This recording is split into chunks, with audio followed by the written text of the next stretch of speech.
Good morning, everyone, and welcome back to MedCruise Insiders, a podcast where we explore the evolving world of cruise tourism in the Mediterranean and its adjoining seas, of course. In this episode today, we'll be diving into a compelling theme beyond the ports, designing the next iconic cruise destination. How can ports transform into destinations that are not only memorable but also sustainable and authentic? Um, we'll explore that through the lenses of innovation, collaboration, and experience design. So, joining me today are three expert voices for across the cruise value chain, each bringing a unique perspective to the conversation. Please welcome first Andrea Baigorria, founder and CEO of the Tourism Lab. Good morning, Andrea. Good Seraf- morning, Anne-Marie. Good morning, Serafin Blazquez, Executive Director Operation at Cruise Saudi. Good Good morning. morning, Anne-Marie, and good morning to everyone. Good morning. Thanks for joining us, Serafin. Thank And you. Ricky Trautwein, Product Manager, Destination Experiences and Land Programs at Windstar Cruises. Hello, Thank you so good much. morning. Thank you so much for joining us. I'm very pleased and honored to have you as my esteemed guest today. So now let's get started. So we begin with Andrea Baigorria, all the way from Miami, where it's actually 5 a.m. So thank you for joining us at this early hour. Of Um, course. Thank you. Thank you for having me, and good morning, everyone. Coffee is ready, and we're good to go. Let's do it. yeah, we need it. We all need it.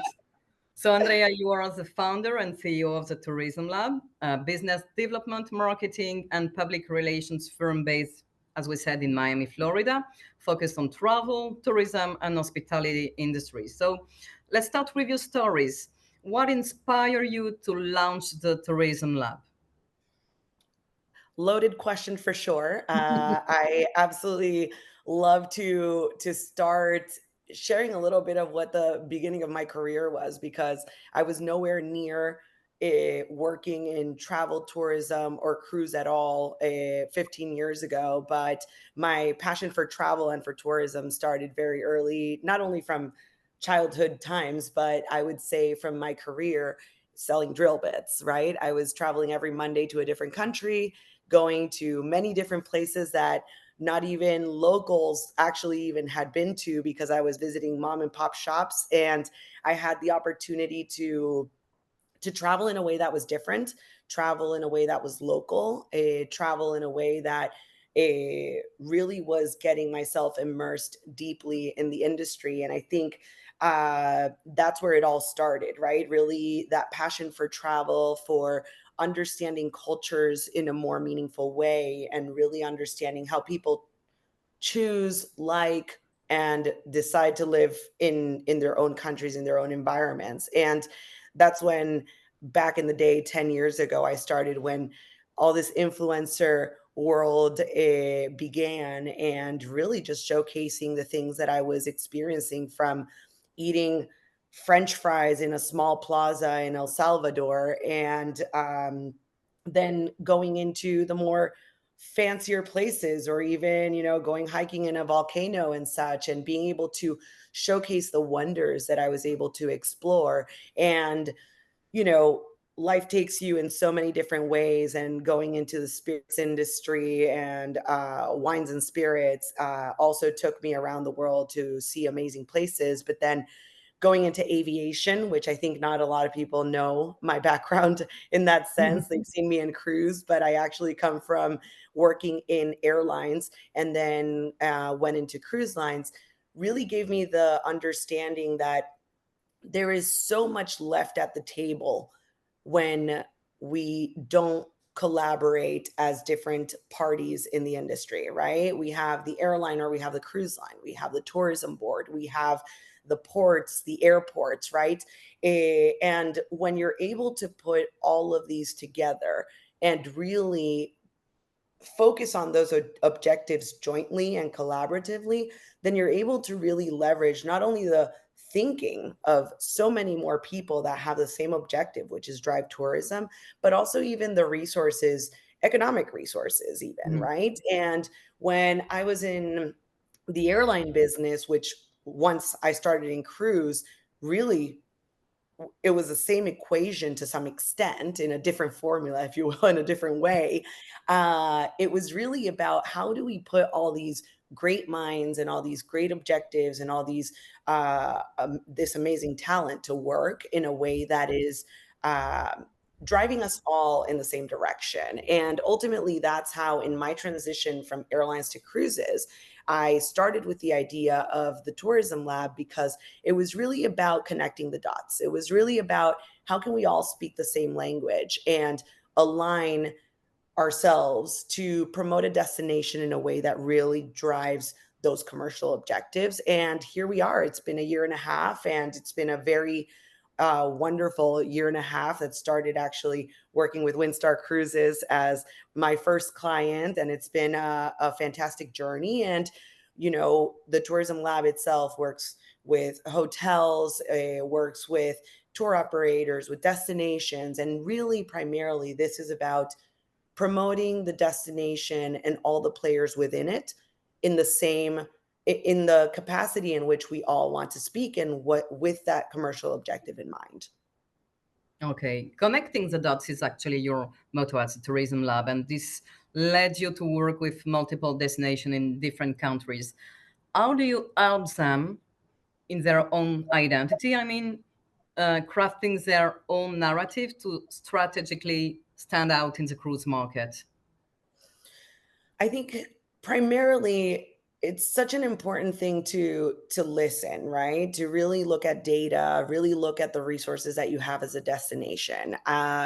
We can talk about all the trends that are out there, and we can say people want to eat around the world or people want to experience certain things. But if you don't have it as an infrastructure, what makes you unique, right? How can we play to the strengths of what your destination offers? Because ultimately some countries, some destinations, some cities are going to really excel and deliver on a product or an experience that is the most meaningful if you have that infrastructure, if you have that to offer, right? So I think it's important to really understand, yes, what the trends are, what people are looking for, but also understand what can you offer within that or what can you offer that's different, right? And I think ultimately there are so many things that tie back to what's your narrative as a destination, right? I mean, we all talk about storytelling, but we don't necessarily even begin to grasp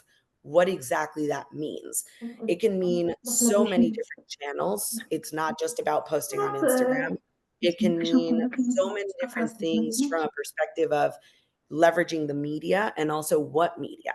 Are you talking to your trade media because you definitely need to be present because that's your industry, but how are you reaching consumers and what consumers are you bringing with what narrative? Not every story that you tell about your destination is necessarily going to land with every person that is looking to visit, let's say, Croatia, right? Maybe my motivation can be very different and it can be related to food, it can be related to a jumping into a beautiful beach, or maybe other people will go for more historic travel, right? So it really depends on who you're targeting. I think it's very much about pulling out all those resources that you have as a destination and really think on what can you deliver and how do you stick to consistent messaging.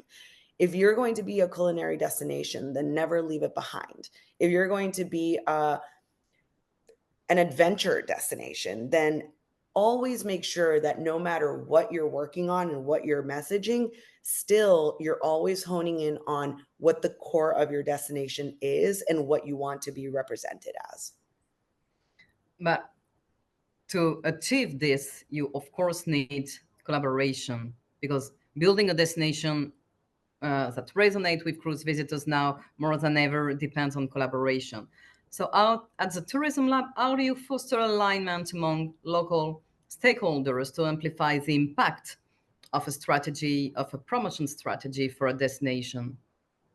How do you work So with no them? matter no matter who we're working with, whether it is a destination or a seaport or the whichever entity is looking for promotion, we have to understand who's speaking, right? Because it could be a hotel in Tarragona, in Cartagena, in Šibenik, right? Like we could be talking to the port, we could be talking to the tourism board, and we can work from different angles, right? But ultimately, it's about looking at who can we leverage as well to join us in this storytelling and being able to work with the current rather than against it in support of that the messaging, right? And I think ultimately it's really important to understand what we have on the table as a destination or as the entity that we're working with. We look at what exactly have you been doing so far that has worked? What hasn't worked? What do you really want to be known for? And what can be sustainable throughout time for you to be able to build consistently throughout the years on what a destination should look like, your destination wants to be represented as. And I think ultimately there are so many ways or so many directions or so many gaps sometimes that Mhm. we need to assess. One of the things that I always find is that destinations have so much to offer. They have so much information. They have so many things to talk about, but it sits with them. It sits maybe with the port.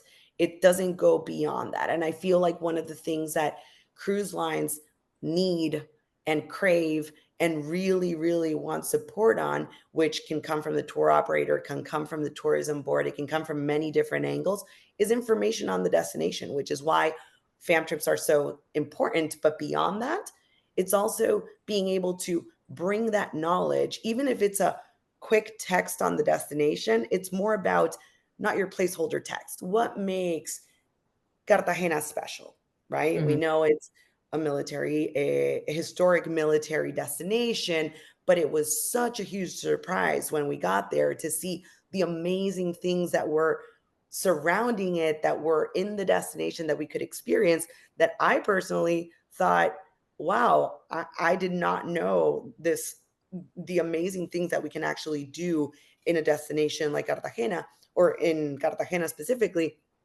because maybe the information is not out there. And I think it's more about making sure that that consistency is among all the stakeholders that we work with, and Mhm. making sure that, let's say, just using Windstar because Ricky is here and I'm seeing your wonderful face.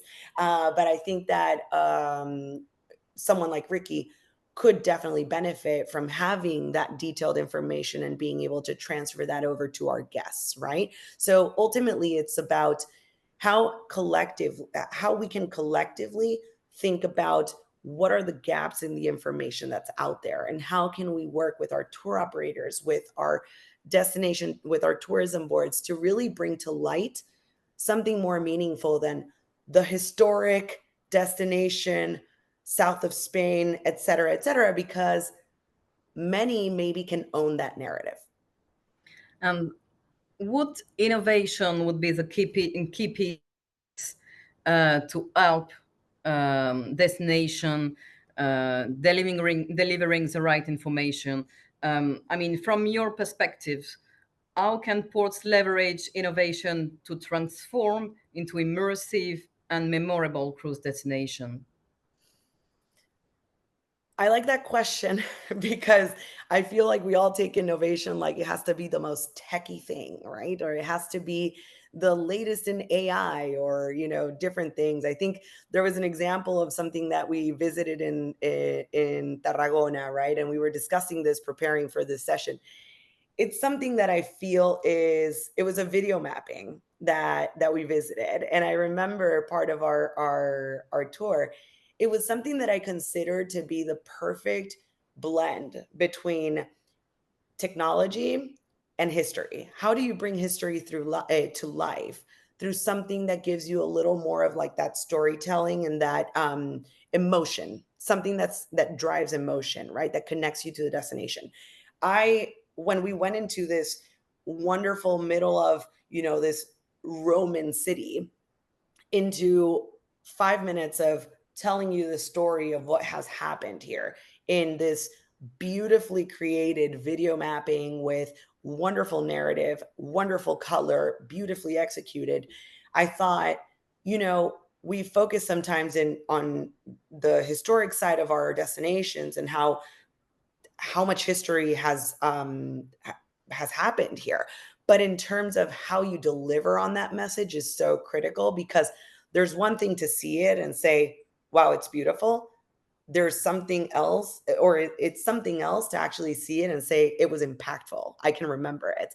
And I remember just from that particular experience, I actually came back to Tarragona 2 months later with my family, because we were already driving through the area. And I was like, we need to stop. Let's go eat at the market. Let's go do this. Let's, look at the beautiful scene of the ocean from above. And the video mapping was one of those things where I was like, you know what, there's a story to tell here. And it helped me also sink in everything that we had learned throughout the destination, right? So when it comes to innovation, to answer your question, I think there's not one route. It's more about how do you leverage all those tools and the things that you have available to you that can be easily AI driven, they can be technology driven, they can be so many different things, to put it into the authenticity of the destination and to that all the messages that you want to focus on, right? So I think it's a matter of really assessing what do you have at hand and how can we enhance it to deliver on a better experience. Thanks for sharing this successful example from Tarragona. I remember this video, and it was incredible. And we all get inspiration from. Okay, you don't like talking about trends. No, I do. I do. I have to. Go a little bit further on getting inspiration from. What current trends of experience do you see around the globe? Our members can get inspiration from. I know you have some last own experiences we can talk about as remarkable experience. Can you share about it? I would say as far as trends, what continues to prevail is authentic and unique experiences. And I know that statement may hold so many different meanings, or may uh, just be broad, if you will. But ultimately, people don't want to do your cookie cutter, what they can find online type of thing. Then again, many do. Many Yeah. do, especially if they're going for the first time to a destination. But you also have many experienced travelers, or people that also, even going in their first instance to a destination, they want to really see the fabric of what that culture looks like, what it is to eat with a local, what it is to go into someone's home and experience a city in a different light. I always tell people I like to travel in a way that I see myself in the city or being a local. And I say my best example is like, where would Andrea go to brunch on a Sunday here, or where would Andrea grab her laptop and sit at a coffee shop? And what is that coffee shop, right? Like, where would she sit? So I think ultimately being able to have that scratching beneath the surface and being able to really go into those experiences where you can eat with a local, where you can go into a home and get someone's perspective of why that destination is truly special, which can mean something very personal to, or it could be just the fact that, they've been there forever and they really want to showcase the amazing traits of the destination and their food. And there's a sense of pride of each local that really transmits the reason why you should pay attention to a place or a city that you're visiting. And I think that evoking emotion, connecting as humans, and being authentic to that story that you're looking to showcase is truly important, because that's what ultimately you take with you on every single travel and journey, right? One of the things that I think you were alluding to was my experience being in Jeddah. Yeah. Hi, Serafin. I actually had so I had a phenomenal opportunity to be on Aurora Cruises, and it was truly special for me because I had never been in this part of the world, and it was just perfectly curated to go into the places that I would have tried to look for myself. On the cruise, of course, you have your experience and having that immersion as a destination through the culinary on board and through the activities that were crafted for us on board. ATVs in a desert, right? Fantastic. Something that a sunset that I can't even begin to explain. But also in the city and in the destination while being in Jeddah, just being able to, sit down with someone local and wandering in the city, in the downtown area, and talking to local vendors and such. It was just very meaningful because I was able to really experience the culture in a different light and being able to connect with people that could share about what their priorities are, what they love, how they see me, coming here to speak English or Spanish or whatever it is, and connecting from a different part of the world. And I think that that's what makes it so enriching. That's what we take away with us. So yes. Thank you. Thank you so much, Andrea. Thank you for sharing this experience, those insights, especially on how authentic storytelling and stakeholder collaboration are shaping destination appeal. That was very meaningful, as you said.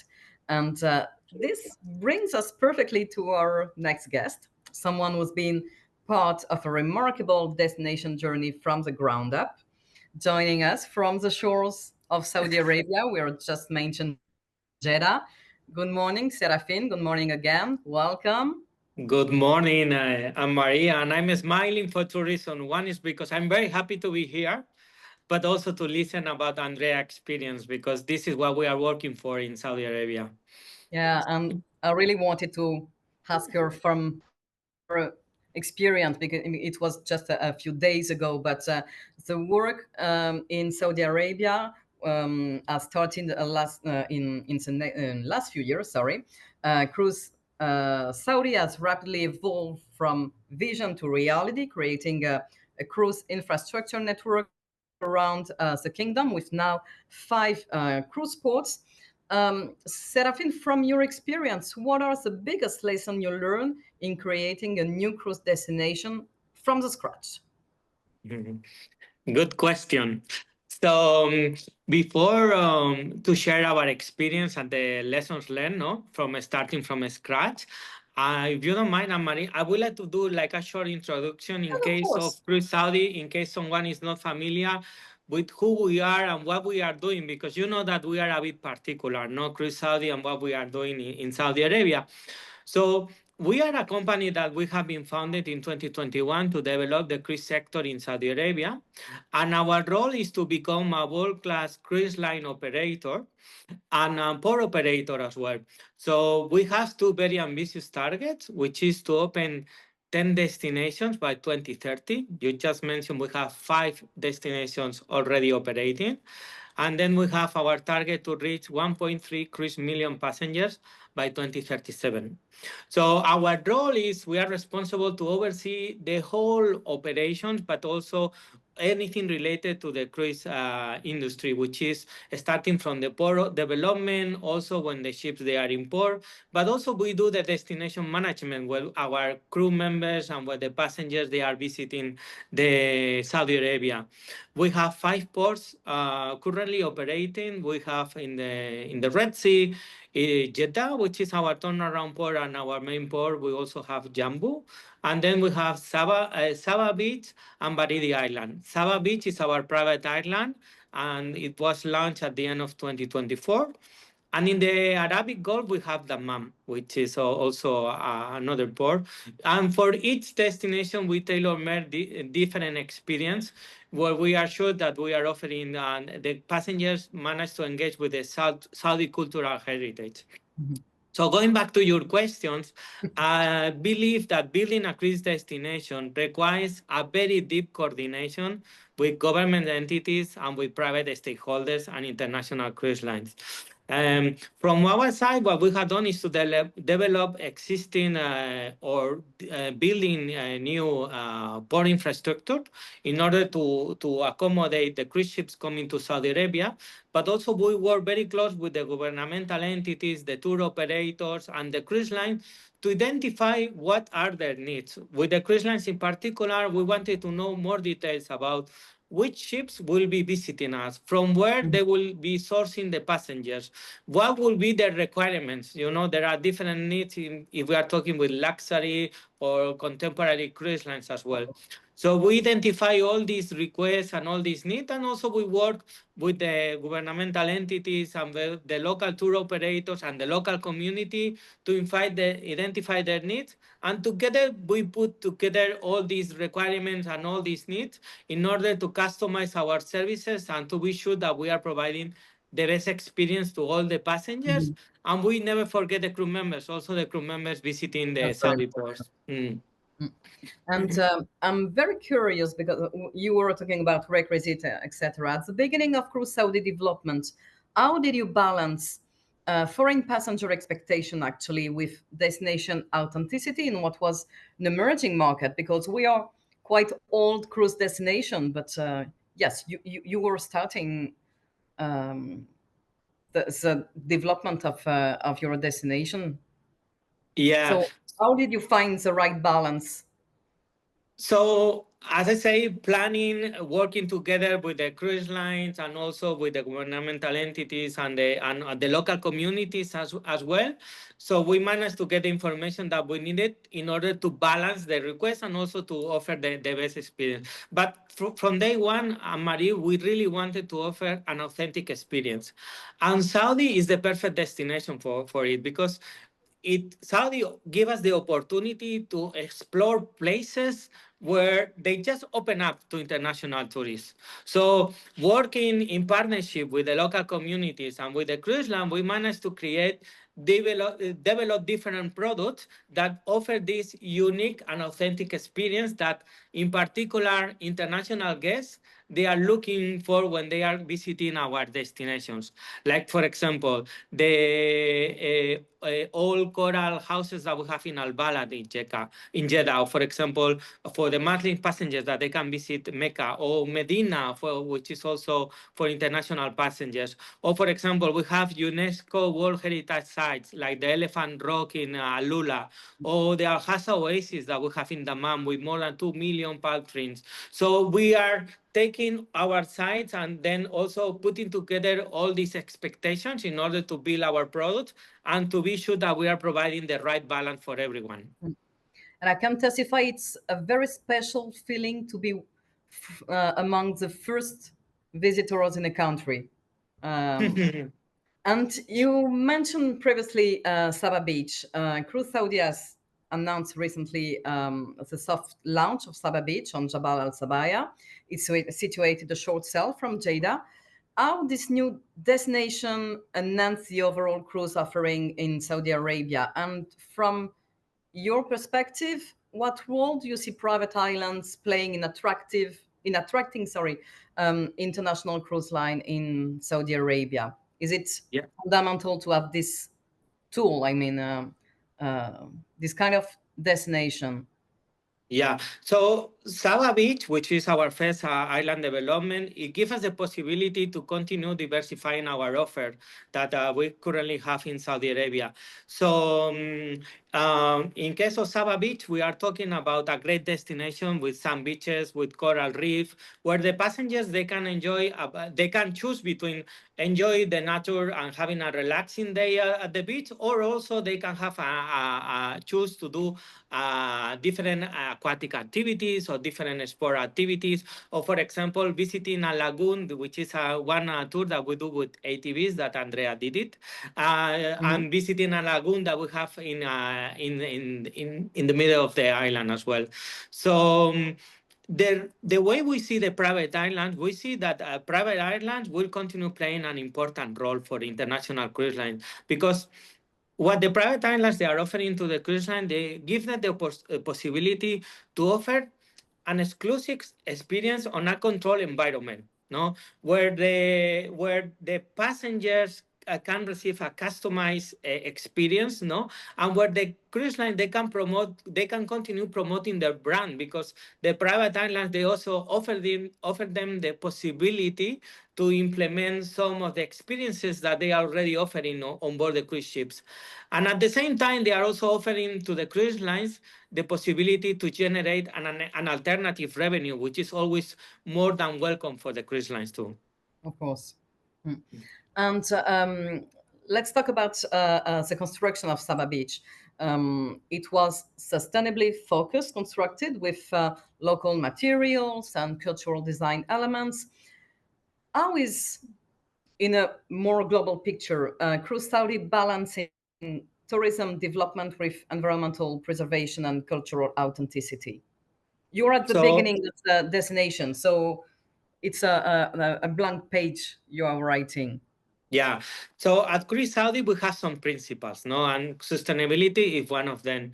We are guided by the Vision 2030, where sustainability and green initiatives they are a must. So, and we also follow this Vision 2030. So, from the beginning of the project in Saba Beach that we started in 2024, so we have decided, obviously, to follow any sustainable and green initiative that could be implemented in all the facilities. So, for example, the construction before the first step that we did it was to do an environmental assessment that was also shared with the local entities and with the governmental entities to be sure that we are fully aligned in all the construction works that we are going to do there. So the construction was undertaken be sure that we are going to do a minimal impact. Like, for example, I give you an example. Like, we use prefabricated buildings, no, and we also put in place some additional measures to be sure that we are protecting the island surroundings and that we are also supporting the local economies in our developments there. So our approach to sustainability is a holistic approach where we are not thinking only when we have the ship in port. It's from the beginning of the project, and we are also looking into detail into all the logistic which is needed in order to develop our destination. So the development of Sabas Beach, which was it's our first private island development, it's aligned with our long-term vision where we are aligned with the environmental protection and preservation of Saudi coastline too. Mm. And of course, we can't talk about Cruise Saudi without talking about Arroya Cruises. Mm-hmm. Last December, Arroya celebrated its maiden voyage across the Red Sea, offering what is described as a remarkable Arabian experience. Could you share how the concept of Arroya Cruises was developed? Yeah. So you know that Arroya Cruises, we are sister companies, but I'm more than happy to explain what is the concept I know, I know, I know, but I can't Arroya. not Yeah, ask yeah. you about Arroya. No, more than happy to explain because we are receiving Arroya ships in our ports and it's an amazing experience. And we are so happy to have them visiting and calling in Saudi Arabia.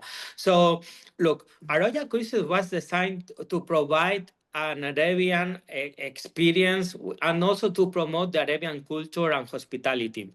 So what happened is Arroya management, they identified that there is this gap in the market to create a product which is 100% focused on Arabian experience. But the way they did it is they created this immersive experience, but not only when you are on board the cruise ship, also when you are going ashore, and then when you visit the different destinations, you are also receiving this Arabian remarkable experience, no?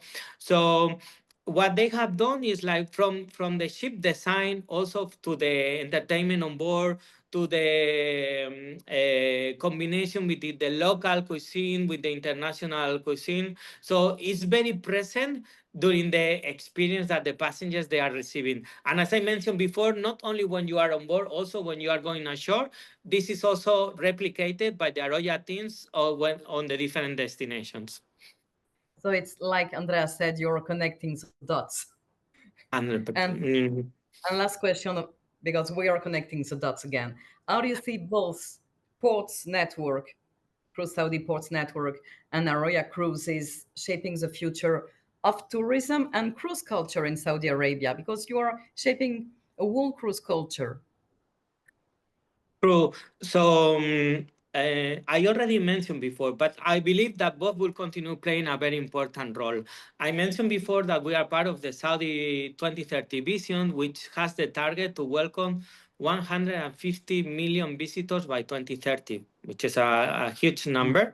So our contribution is like by developing the ports, the different terminals, infrastructure. We are opening Saudi Arabia to bring cruise passengers to visit the different destinations in Saudi Arabia, no? And also in all the developments that we are doing, we are also taking the lessons learned from other global destinations that they open up in the past to the cruise industry, because we want to offer a better product in Saudi Arabia. So, for example, now that we are thinking in future developments also, we are also planning our port facilities to ensure that we are implementing the latest technology, but that we are also fully aligned with the green initiative in which the cruise industry is working, and also on the requirements from the cruise line for the new ships that will be built in the future, no? So we want to be sure that we provide the best experience not only to the cruise passenger, also to the cruise line, which are our customers, no? And for example, now we have other two projects, which is that are under development. One is Al-Watch. Al-Watch will be our gateway to Alula. I think that you visit Alula, no, Anne-Marie, when Yeah, you I came did. also to, I yeah, did. you cannot miss it if you You come can to miss Saudi Arabia. Alula. Yeah, yeah. Yeah, you know, It's it's an iconic incredible. heritage place that you have to visit if you come to Saudi Arabia. So we are working in Al-Watch, but also Jeddah, which is our main turnaround port. As I mentioned before, we are working on a project to expand our availability to accommodate larger cruise ships, and also to increase the number of cruise passengers that we can receive in Jeddah in the same day. We have a question for you, Serafin, but I will open the floor after our last guest. I want to thank you for that inspiring look into Saudi Arabia transformation as a cruise destination, and I can say an iconic cruise destination. The scale and cultural focus of your work are really impressive. Thank you so much for Thanks. sharing your experience. Next, let's shift to another key piece of the cruise puzzle, designing the guest experience. We are now joined by Ricky Trautwein. Good morning, Ricky. You're the second Hello. early bird from Miami this morning. Thank you so much for joining us. You are product manager, destination experience, and then programs at Windstar Cruises. So Yes, with I am. over 15 years of experience in luxury travel and hospitality, you bring a wealth of experience from brands like Royal Caribbean and Silversea. So today we'll dive into how Windstar Cruises is creating immersive, wellness-forward, and locally rooted cruise experiences, especially in the uniquely diverse Mediterranean. It's a bit paradoxal, but it's how it is made. Ricky, Windsor offers a more intimate cruising experience with access to small ports that larger ships can't reach. We're gonna talk about trends again, but from your experience, what trends are shaping the next generation of cruise destination, especially in the luxury and small ship space as Windstar is? Sure. Happy to help. Well, good morning, everybody. Yes, it is 5 in the morning. I usually have this, I have a huge window in front of me, and I usually have this great light, but it is completely dark out. So I'm I'm dealing But with this. you're a light. You're still a light to us. I have my monitors all lit up trying to save myself. But thank you for having me. I'm really happy to talk about this as well. And definitely trends are a big part of this, and I think this is an exciting time for the small ship market. We talk about trends happening right now. I think the small ship space in particular is growing, and I shouldn't say I think, it clearly is growing. There are so many brands coming into this space. So and I've been approached by many ports that want to start off with maybe just the smaller luxury ships. But that in itself is a challenge. I do see the luxury market is obviously on its own and needs to be catered to, and I see more of that growing. a few years ago, Windstar wasn't so crowded in the yacht style cruising space. And now, a few years later, it's, blowing up. So many new ships coming. Definitely a theme for my talk today is going to be access to the swim platform, the marina in the back. This is something that Windstar has many of these Ritz-Carlton, Four Seasons we saw with their side marina. It's growing, so you're going to continue to see this space grow, which is exciting. And making sure that these small lines have a differentiated experience. Just like you mentioned, the ships are small enough to go to ports that the big ships can't. But guests also like, there are things about those big ports that small ship guests still like. So it's about finding that balance and okay, just because we can go there, should we? And then making sure that if if it's a place that the big ships can't go, having a differentiated experience that we know, okay, we don't get to go to those big ship places. Maybe there are some sacrifices that we have, but there are other things that we gain. So I think it's going to be focusing more on those things we gain from the small ports and each of those ports developing that and kind of helping to bring that out to attract more of these small ship yacht style cruises that are coming to the Mediterranean. So it is at least exciting. It's exciting to see the growth. It's exciting. It's actually, yes, the most growing segment in the cruise market, as a luxury one. And speaking of luxury, what does luxury really mean to you in the context of destination design now in 2025 and beyond? Is it exclusivity, authenticity, personalization of the experience, or maybe, yeah, all three? I definitely when I saw this question, I definitely feel like it is all three, right? I mean, I agree everybody with you. wants everybody wants it to be exclusive and authentic and personalized. I know Andrea mentioned that as well. These, authentic experiences too. Of course, everybody wants that. But when I was thinking about how to put this into context, and especially as the each luxury line is going to be different.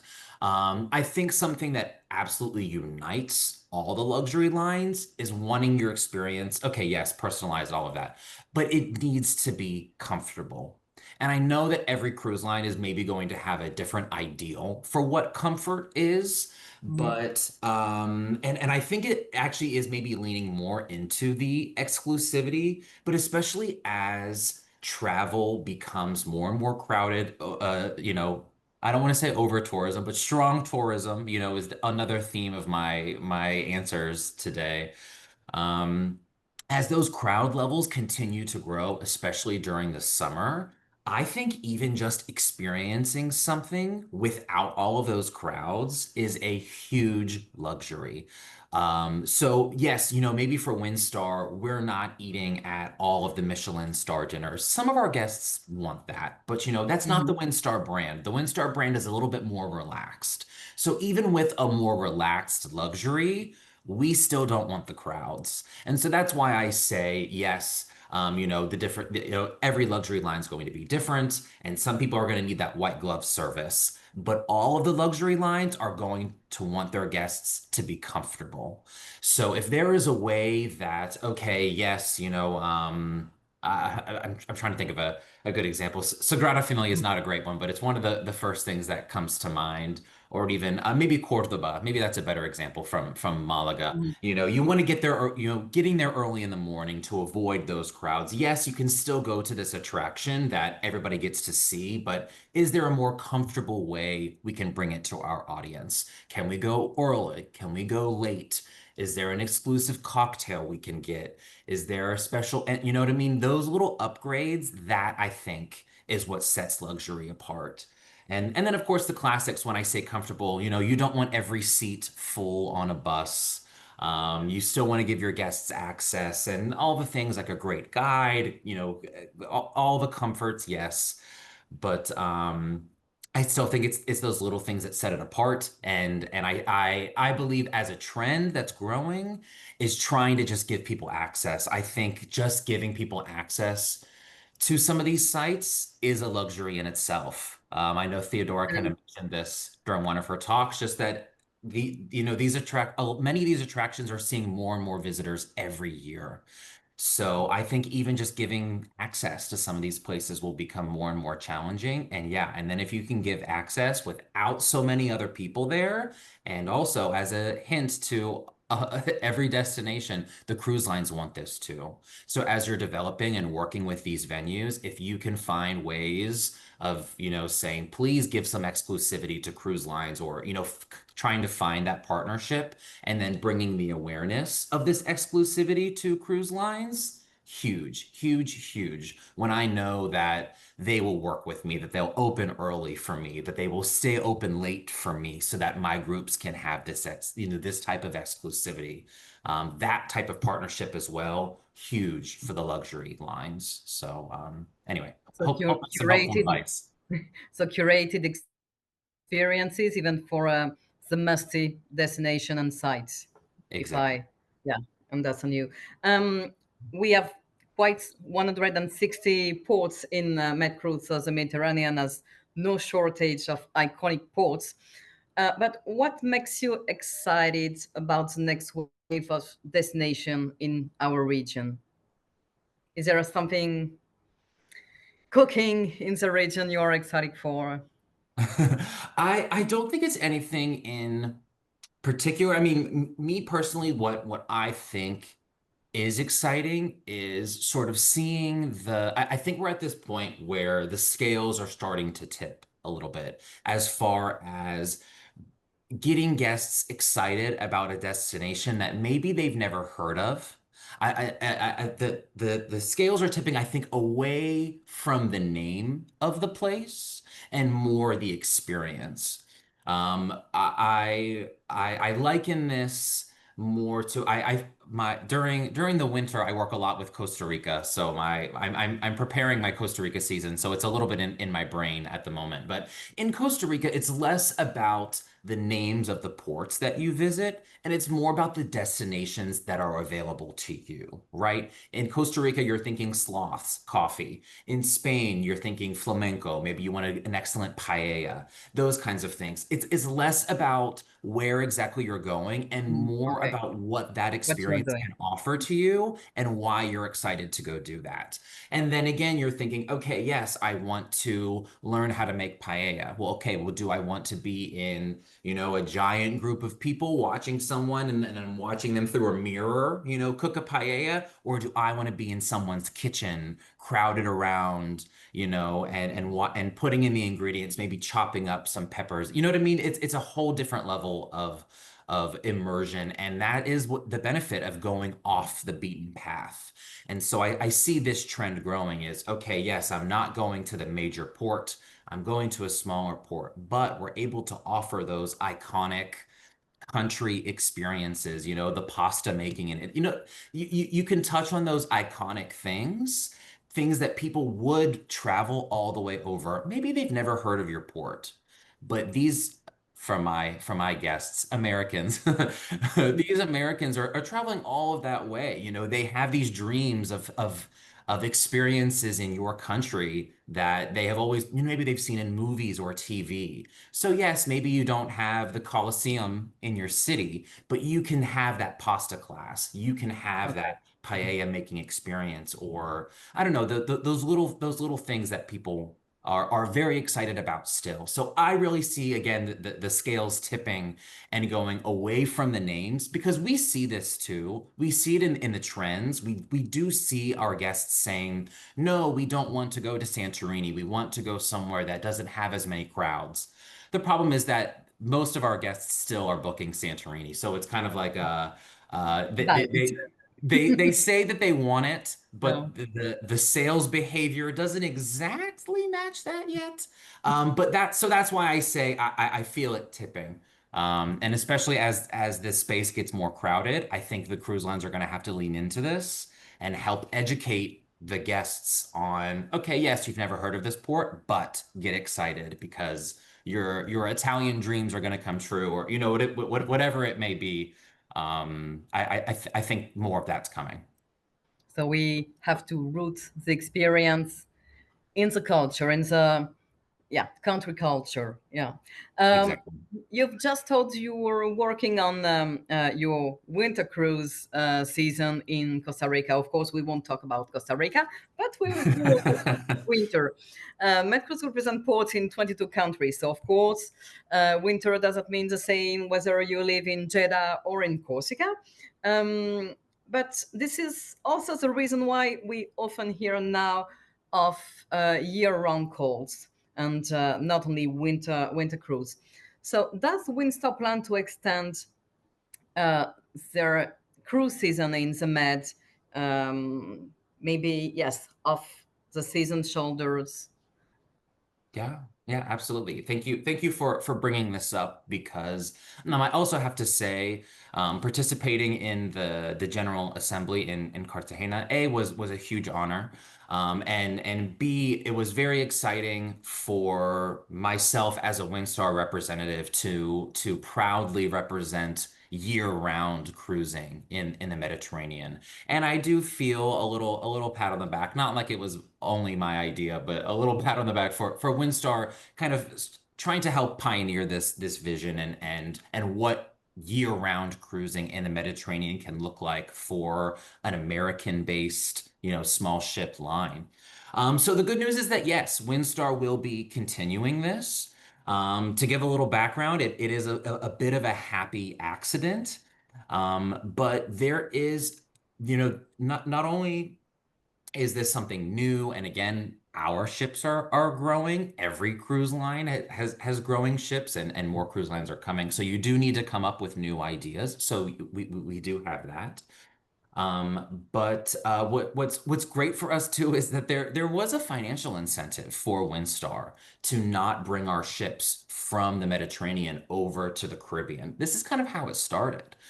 We have 8 ships. Do we really need to be crossing oceans like this so many times a year? And some of our vessels are older. Windstar has sailing vessels. These are from the 80s. So, doing a ocean crossing like that is hard on the ship, the crew. It's a lot of fuel. You don't want to talk Mhm. about sustainability. You're just burning fuel crossing the ocean back and forth. So we were really looking for ways to minimize this. And honestly, that's where some of our Middle Eastern cruises had come from as well. Windstar was also ready to have turnarounds in Saudi too. So we're also open to bringing new ideas to our guests. And this has been an idea that honestly has kind of blossomed for us that we're very happy about now. It's been hard. The first year was a little hard. We had to try to educate our guests and get them excited about cruising year round. But an exciting change that we made, we no longer call these winter voyages in the Mediterranean. We now call it locals season. And so we think that has really helped us again when we talk about over tourism and honestly for ourselves as well, the July, August cruises in southern, or I call it southern Mediterranean, in the very warmest parts of the Mediterranean, July and August is a bit of a tough sell for our cruise guests. Our guests are experienced travelers. Um, so it's kind of nice to be able to bring those big cities in the local season, have a little, less crowds, cooler temperatures. So yes, we are very excited to continue this. We will have our one ship. We started off with one ship in 23, I believe. A winter of 23, we started with one ship sailing, very limited Western Mediterranean itineraries. Those have now expanded. So we have one ship sailing from Malaga over to Venice, calling to Croatia and everything in between. And now we will be adding a second ship sailing the Canary Islands and Madeira. So another market we are trying to educate our American guests on and get them excited to winter here. But we think it's worth the investment. So 2 ships now sailing year round in the Mediterranean for Windstar. So we're very proud. And that's very great news for our members from the Atlantic to the Red Sea. Thank you so much for sharing. Andrea was mentioning the collaboration with local businesses and artisans. How do you ensure at Windstars that new destinations are not only memorable for your guests, but also sustainable for the local communities? Yeah, this is a great question. And honestly, it's something that I wish I had more of.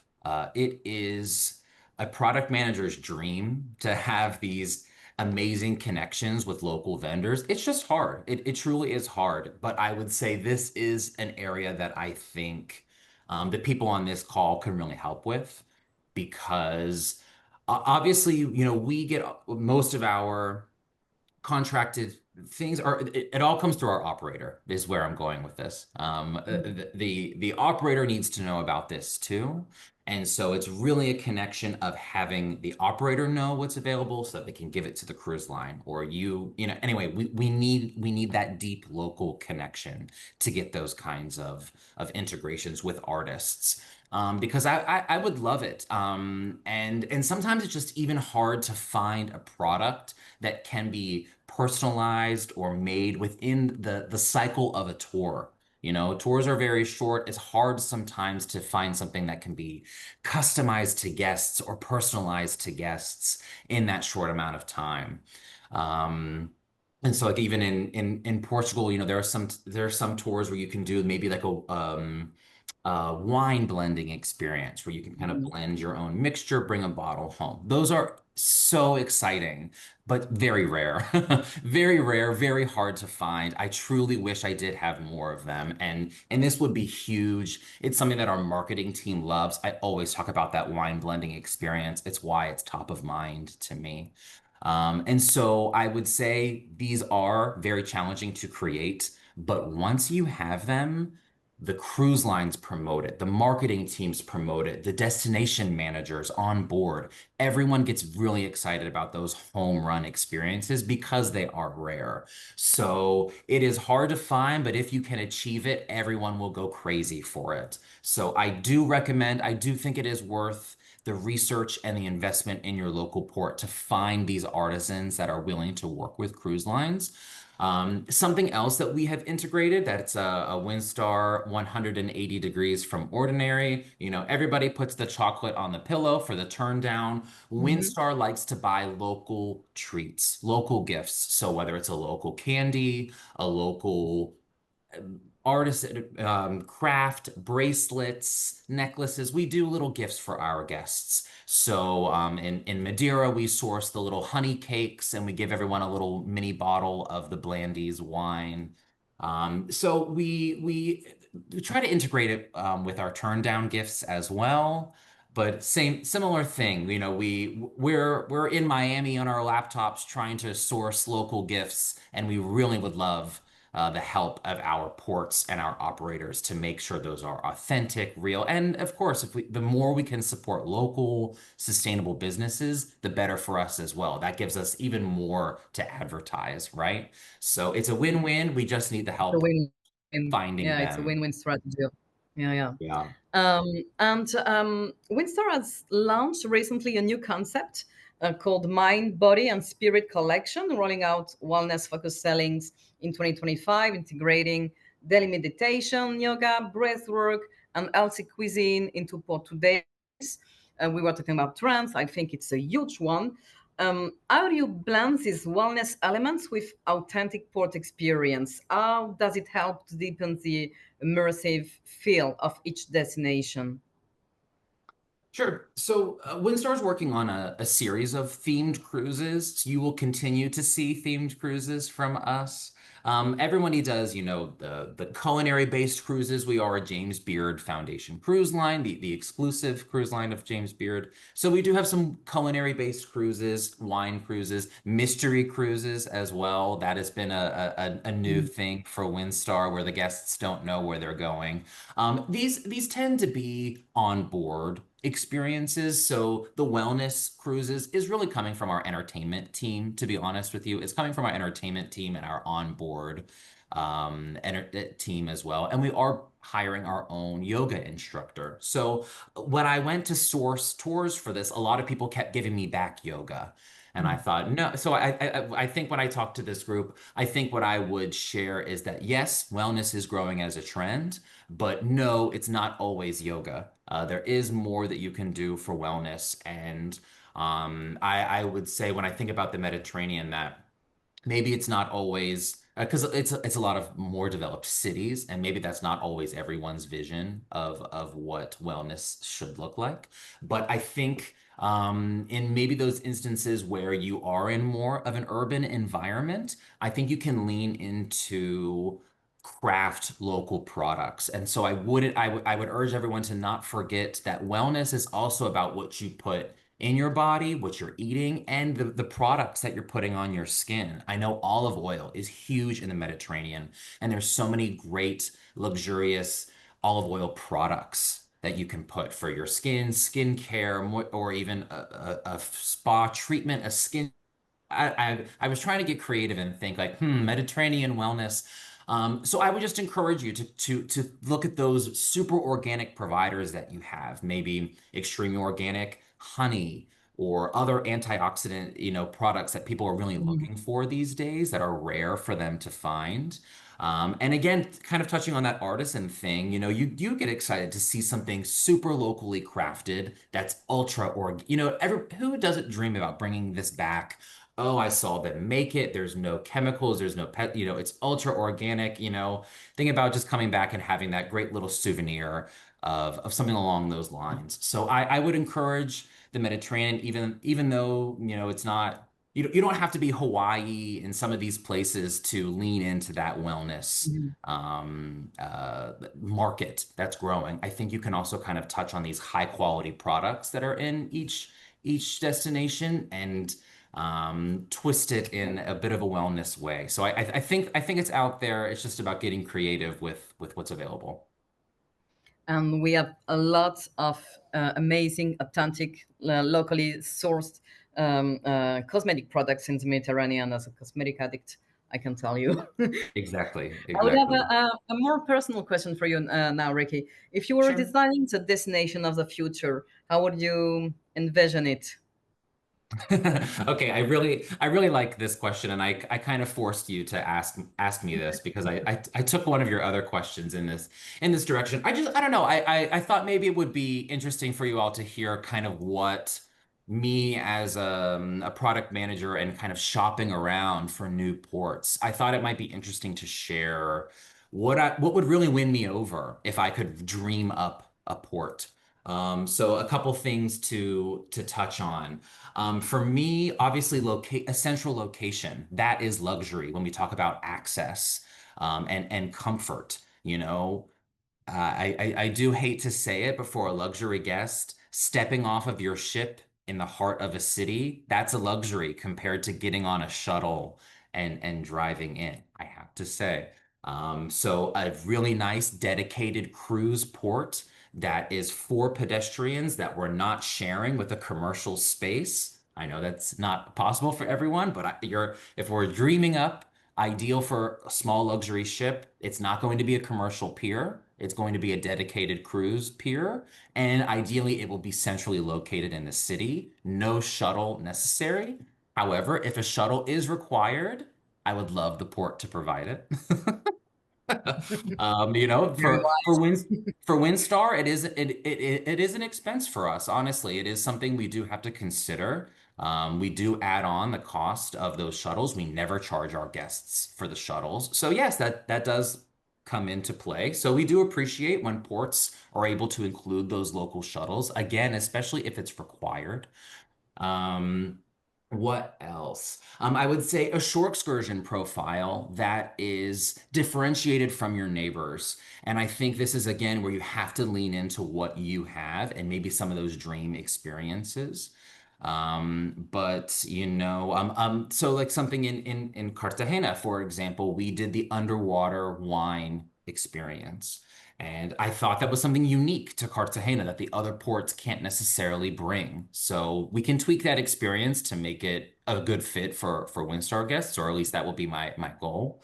But I think that's what you have to call out. Everybody in Spain can do kind of a ham situation, a carving situation. How do you elevate that? How do you differentiate it? So I would say they have a distinct wise. excursion profile. I would love them to be integrated with a local artisan or something very exciting that guests can go on tour and bring something personalized home with them. Um, Another thing that I think is super important. Oh, okay. Well, again, talking ideals. Either I can be at anchor with the swim platform open.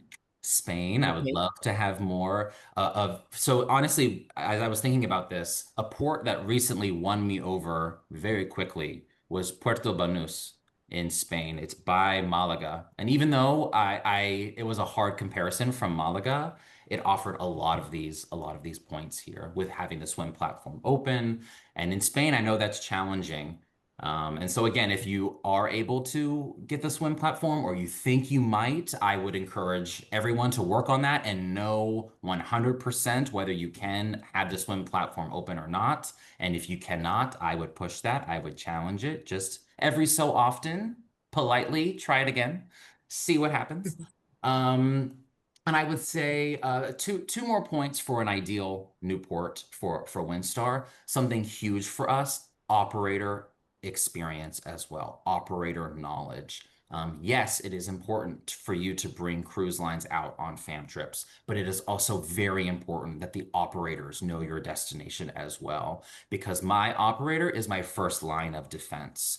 Because typically, and especially in the Mediterranean, operators are looking after several ports in one region. So for Spain, for example, if I have a question about where to go in Spain or where to position myself, my operator is my first line of defense. They're my partner. We work together. We know each other. So I say, hey, listen, I have the option of these three ports. What do you think is the best for a Windstar guest?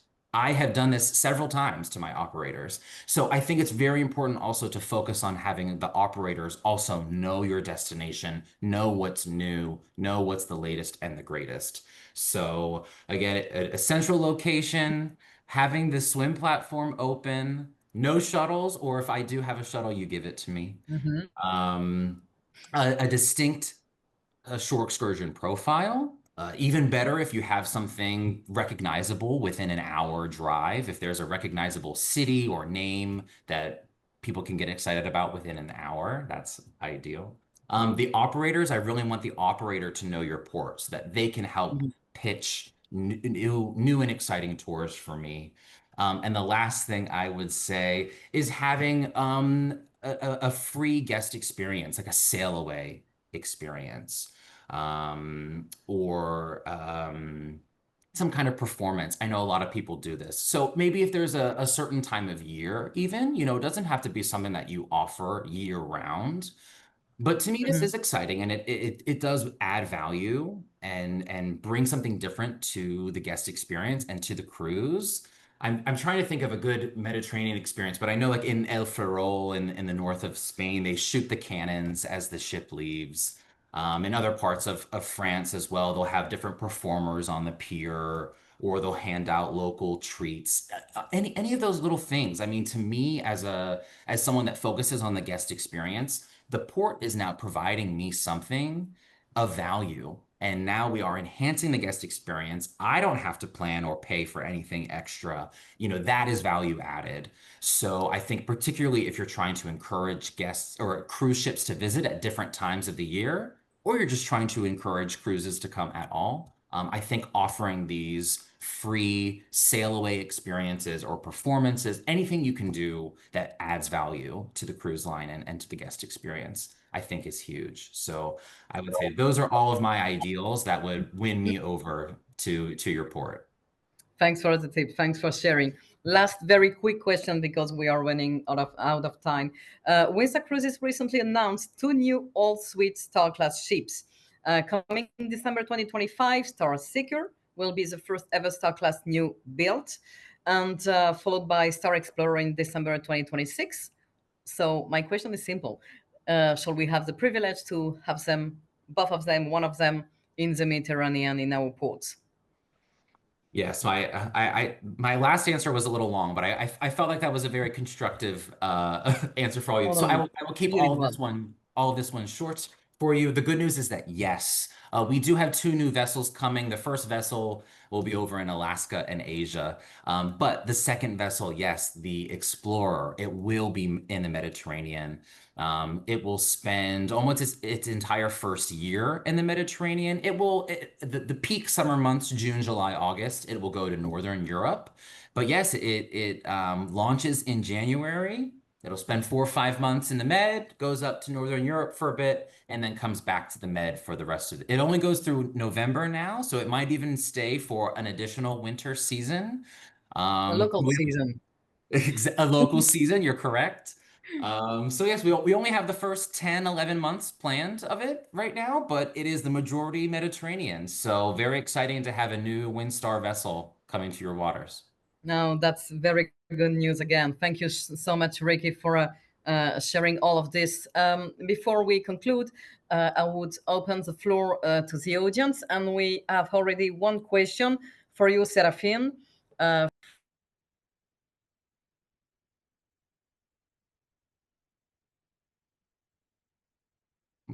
We lost you, Anne-Marie. You're muted. You're muted, Anne-Marie. Yeah, can you? Yes. Sorry, we have, yes, one question. Sorry for first one for Serafin. Where is now? Yes. How do you approach creating authentic experiences for international cruise guests visiting the Red Sea and the Arabian Gulf? From Nilwa Hahabi. Well, to answer this question, we can use a lot of the insights that Ricky just shared with all of us. No, so yeah. It's just to add. It's always very important, as I mentioned before, to understand what the customers they are looking for, and also Ricky also mentioned during his speech now that also you really need to work with the local operators to understand what the customers they are looking for, to be sure that we are delivering what they are expecting with visiting your destination. So there are many examples, no, and everything starts from the arrival, no, where everybody wants to feel that welcome, no. So we do the welcome with the traditional coffee or the dates, no. We are also organizing these walking tours where our cruise passengers they can engage with the local community.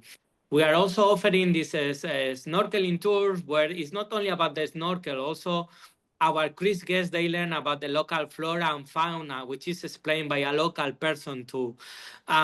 We have tours like not only visiting the historical towns, also visiting Medina, for example, where you can visit the Prophet Mosque. And also we are giving you an introduction about the Islamic religion as well, which is very important, and many international guests, they are interested. Or for example, we receive many questions, and we also have the tours dedicated to that, about the local life, no, how the local people is living, and we share all the traditions and what how the local people they are living, and what are the traditions, and how they are happy to share with everyone. So there are many examples that I can share, but as I mentioned before, Ricky already gave us some insights too. Thank you, Serafin. And Mrs. Zahabi has another question for you, Andrea.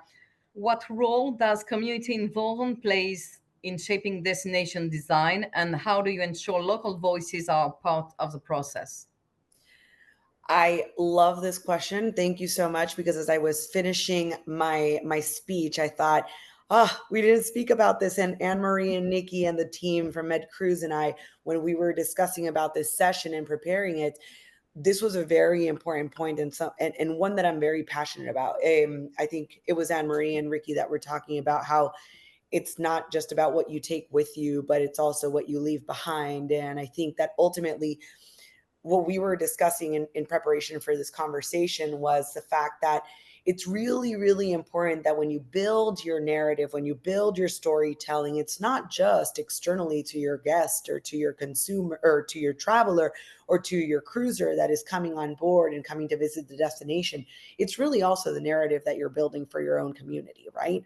You have to express what exactly this business that you're trying to bring to your destination is having as an impact, positive impact to your community. What does it bring? Because it's easy to go out and say it's more business for locals, but that could look in many different ways, or it could look in many different ways, and based on what we see on the media sometimes, which should be our best partners to leverage this message, sometimes people don't necessarily understand what exactly that could mean. And does it mean crowds? Does it mean whatever we can think of, right? And I think ultimately it's just really important that when we think about driving tourism, we're not just thinking about the most obvious piece, which is bringing more people to the destination and how we can have them want to come back to this destination, but also how can we prepare the community to also see it as a benefit, to see that this business is bringing so much to being able to showcase their history, to showcase their craft, that we talk about the pride that we have in terms of showcasing the destination that we're showing, right? I think being able to work together with the local media to express that benefit, and also working with hard data. What does the cruise business mean to destinations? What does that mean from a growth perspective, from an economic standpoint, and all that? Because ultimately, you can't fight the facts. If the facts are there and we're working collectively and working with the community to bring out the best of the best in a destination, then there shouldn't be a battle, right? So I think ultimately it's about that's one of our biggest stakeholders, the community that we operate in, the community that is also receiving our guests at a wonderful coffee shop, at a wonderful restaurant, at a beautiful museum, and prepare the infrastructure so that they know how to treat the guests, so that they know how to incorporate this to their day-to-day. I hope that answers the question.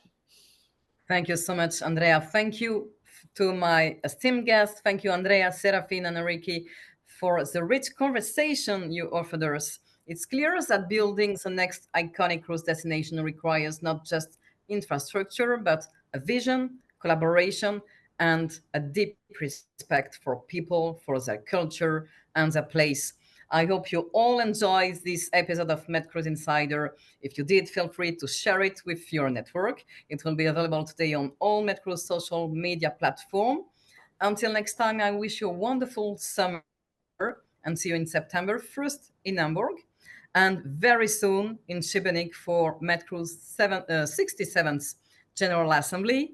I'm looking forward to seeing you all. Take care and see you soon. Thank you so much. Goodbye to you all. Thank you. Thank Thanks, you. everybody. Thank you. Thank you. Bye. Thank Bye-bye. you.